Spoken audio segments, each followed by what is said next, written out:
বন্ধুরা দেখো, আজকে আমি একটা নতুন ভিডিও নিয়ে তোমাদের সঙ্গে হাজির হয়েছি। আজকে রান্না করছি, নতুন নয়, আমার বলাটা ভুল, যারা নতুন শিখছো তাদের জন্য নতুন, কিন্তু যারা পুরোপুরি রান্নাবান্না পারদর্শী তাদের ক্ষেত্রে এটা নতুন নয়। কুমড়োর ছক্কা। দেখো, তেলে আমি প্রথমে একটুখানি তেজপাতা, শুকনো লঙ্কা আর একটু পাঁচফোড়ন দিয়েছি। দিয়ে এবার এতে কুমড়ো আর আলুগুলো আস্তে আস্তে করে আমি ভাজতে থাকছি, দিতে দিতে ভাজতে থাকছি।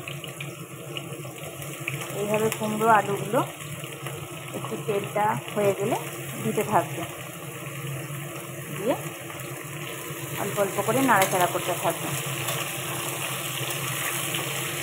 কষাতে থাকবে। এইভাবে এলে টেস্টটা সুন্দর আসবে।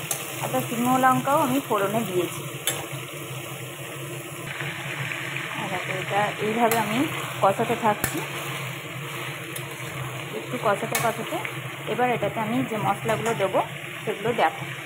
প্রথমেই দিলাম হলুদ, আন্দাজ মতন দেবে, একটু হলুদ দেবে। হলুদের পর দেব লবণ,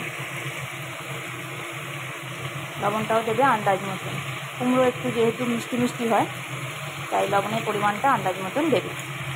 এরপর দেবো একটু জিরে গুঁড়ো, একটু জিরে গুঁড়ো দিয়ে দিচ্ছি। দিয়ে এবার আবার এটাকে মশলাগুলো দিয়ে ভালো করে কষাতে হবে, সুন্দর করে কষাবে, যাতে মশলাটা পুরো মেখে যায় আলু এবং কুমড়োর মধ্যে। এই দেখো, এরকমভাবে যখন মশলাটা থেকে একটা সেন্ট বেরোবে কষাতে কষাতে, এরকম যখন পজিশনটা হয়ে যাবে, তখন এতে আমি জল দিয়ে দেবো।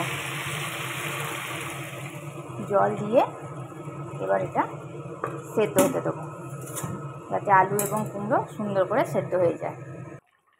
এরকম যখন ফুটছে তরকারিটা, এবার এতে আমি দিয়ে দেবো পরিমাণ মতন চিনি। কুমড়োর তরকারি একটু মিষ্টি মিষ্টি হয়, সেই জন্য এতে একটু চিনি দিয়ে দিলাম।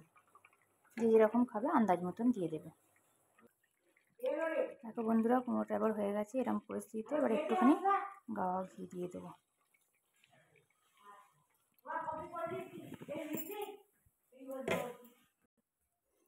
এই দেখো, কুমড়োর ছক্কা রেডি।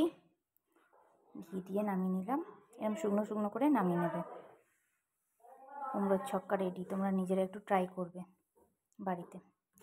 আর এই যে শ্বশুরমশাই নিয়ে এলেন কুকুরের মাংস, চিকেন। এবার এইটা আমি করবো, স্টু হবে এটা। ওকে, আজকের মতন বাই। ভালো লাগলে কমেন্ট শেয়ার করতে ভুলবে না।